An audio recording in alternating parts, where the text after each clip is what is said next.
السلام علیکم ورحمۃ اللہ وبرکاتہ۔ اعوذ باللہ من الشیطان الرجیم،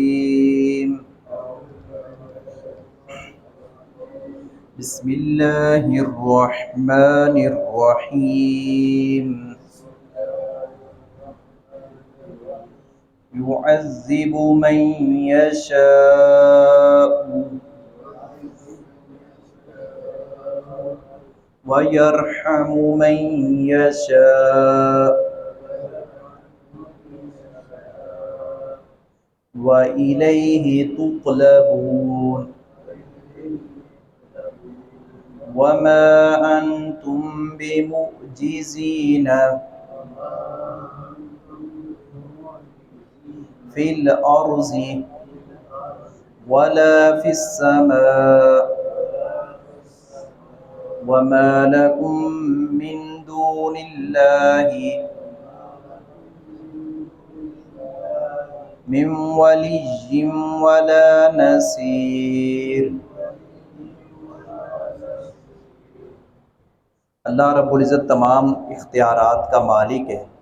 اس نے ایک دن مقرر کر رکھا ہے جسے روز قیامت کہا جاتا ہے، روز جزا کہا جاتا ہے۔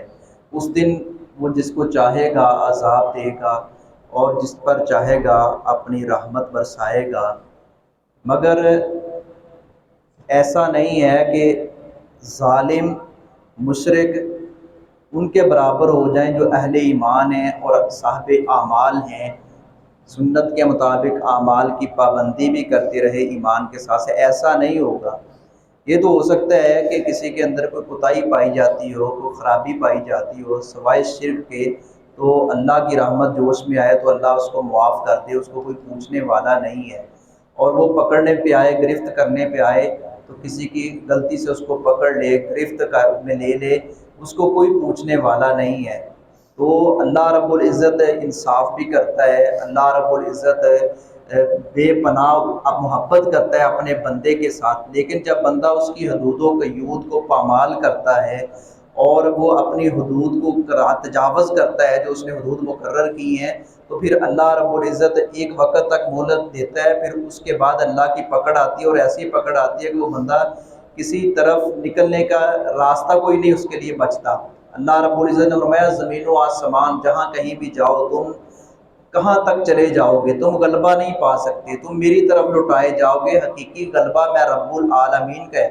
یا معشر الجن والانس ان استطعتم ان تنفذوا من اقطار السماوات والارض فانفذوا لا تنفذون الا بسلطان۔ فرمایا اے جنوں اور انسانوں کی جماعت، تم اللہ رب العزت کے مقرر کردہ حدود جو ہیں ان سے کیسے تجاوز کر سکتے ہو؟ نکل سکتے ہو تو نکل لو، ایسا نکل سکتے ہو تو نکل جاؤ، لیکن تم ایسا ہرگز نہیں کر سکتے۔ یوں بھی فرمایا من دون اللہ ولی ولا نصیرا، اس کے سوا تم کوئی مددگار اور کوئی دوست کل قیامت کے دن نہیں پاؤ گے۔ تو اس دن کے لیے ہمیں تیار ہونا چاہیے، اس کے لیے مستعد رہنا چاہیے، اور وہ کیا ہے؟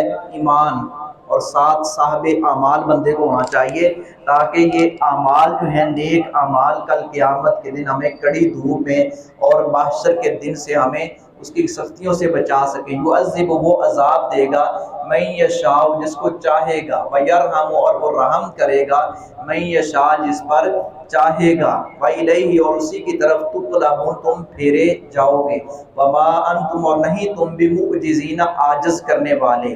اللہ رب العزت کو عاجز نہیں کر سکتے، تم خود عاجز ہو جاؤ گے، اللہ کو عاجز نہیں کر سکتے۔ فی الارض، زمین میں، ولا فی السماء، اور نہ آسمان میں، وما لکم، اور نہیں ہے تمہارے لیے، من دون اللہ، اللہ کے سوا، من ولی، کوئی دوست، ولا نصیر، اور نہ کوئی مددگار۔ من دون اللہ کے الفاظ قرآن کریم میں کئی جگہ پر آئے ہیں، اللہ کے سوا، اللہ کے سوا، من دون اللہ۔ اس میں نبی بھی آتے ہیں، اس میں صحابہ بھی آتے ہیں، اس میں اولیاء بھی آتے ہیں۔ یہ صرف حجر و شجر اور یہ درختوں وغیرہ کے لیے یا بتوں کے لیے نہیں بولا گیا، اس میں سب کی نفی ہو جاتی ہے۔ من دون اللہ، اللہ کے سوا تم کوئی دوست اور کوئی مددگار نہیں پاؤ گے، وما علیہ الا البلاغ۔